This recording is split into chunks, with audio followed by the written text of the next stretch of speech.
Je m'appelle Céline et je travaille chez Habitat et Rénovation pour le contrat de quartier Bleeckart. Je suis architecte conseil en rénovation. Bonjour, moi c'est Dimitri Foucan, je travaille chez Habitat et Rénovation pour les contrats de quartier Bleeckart et Malibran. Donc je suis éco-conseiller et également licencié en communication.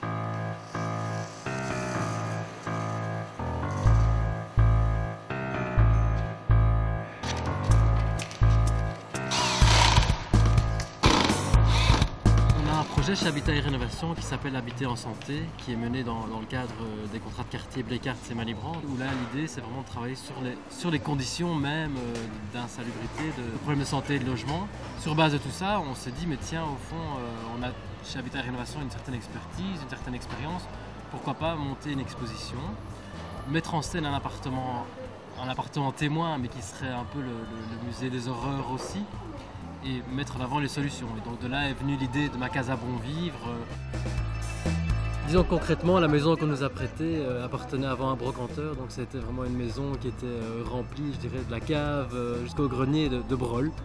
Donc la grosse difficulté là, ça a été premièrement de tout vider.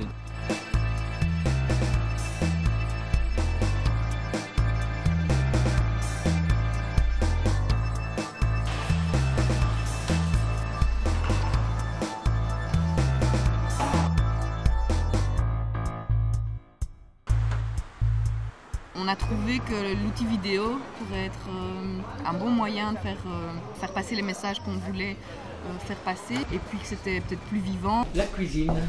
Est-ce qu'il y a des problèmes particuliers dans la cuisine? Et donc on a écrit des petits scénarios sur chaque thématique. Donc on a vraiment créé un personnage, un locataire fictif, qui a des relations avec sa voisine, et qui a une petite fille, etc. Action! Joyeux anniversaire! Action! Joyeux anniversaire!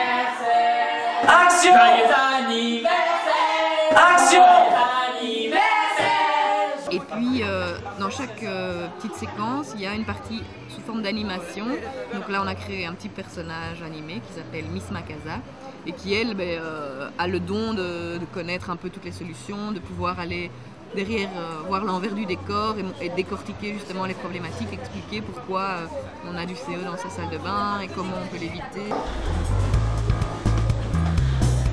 On parle souvent de pollution à l'extérieur de l'habitat, on imagine la pollution, les voitures, les usines, bon ça c'est de la pollution qui est très visible, mais il y a quand même pas mal de problèmes qui peuvent se poser dans le logement, notre habitat immédiat, en fait notre environnement immédiat, puisqu'on passe de plus en plus de temps à l'intérieur, et ces problèmes peuvent avoir des répercussions sur la santé. Outre les problèmes de santé physique qu'on peut palper, je pense que surtout le problème c'est au niveau de la santé mentale. Donc c'est vrai que de vivre dans un logement qui est insalubre, ça pèse vraiment très lourd sur le quotidien des gens, sur leur sociabilité, sur après leur rapport au monde aussi. C'est pas facile quand on vit dans un logement qui est pourri de se sentir à l'aise pour aller chercher du travail ou pour inviter des gens chez soi. Et donc je pense que c'est aussi ça.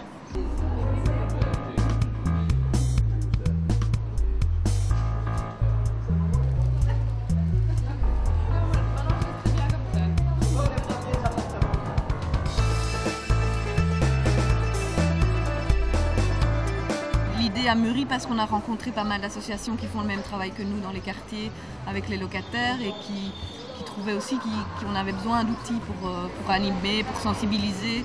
Que c'est pas le tout de faire de l'individuel, c'est vrai qu'on peut aller visiter les logements individuellement et donner les conseils à chaque fois, mais c'est vrai qu'on travaille aussi à un niveau plus collectif avec des groupes, et donc là c'est bien d'avoir des outils d'animation, donc beaucoup de gens trouvaient ça intéressant. On a voulu aussi que ce soit un espace ludique, donc on a mis en scène une petite animation sur les produits d'entretien par exemple, où l'idée c'est vraiment d'attirer l'attention par rapport sur les pictogrammes, puisque finalement on achète un tas de produits et on ne sait pas toujours si ces produits sont toxiques ou nocifs ou dangereux pour l'environnement.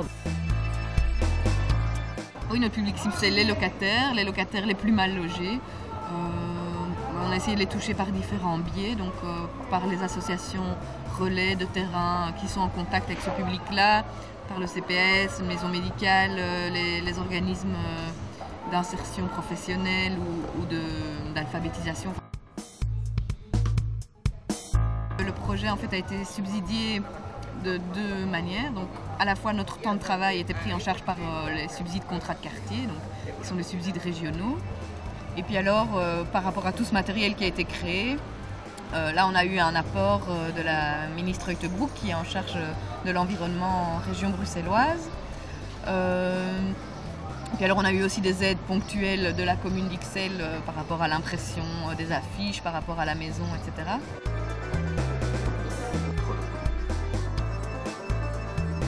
C'est important, quoi. Moi, j'avais habité dans un entresol et c'était très difficile à vivre. Mais comme la partie de Parlement. Notre objectif vraiment en termes de message et de contenu qu'on voulait faire passer, c'était d'abord que l'aération et le chauffage sont vraiment deux choses qui fonctionnent ensemble et qui sont très importantes dans un logement et que donc on n'aère pas et on ne chauffe pas n'importe comment. Ça, je dirais, c'était vraiment le message de base. Le deuxième, c'était de dire que dans un logement, on a en tant que locataire aussi des responsabilités et c'est pas, dès qu'il y a un problème, c'est pas le propriétaire qui en est responsable, mais que c'est partagé, donc qu'il y a une logique aussi, donc que les gens puissent comprendre cette logique-là. Et alors que de toute façon, il y a des relais sur le terrain qui peuvent les aider.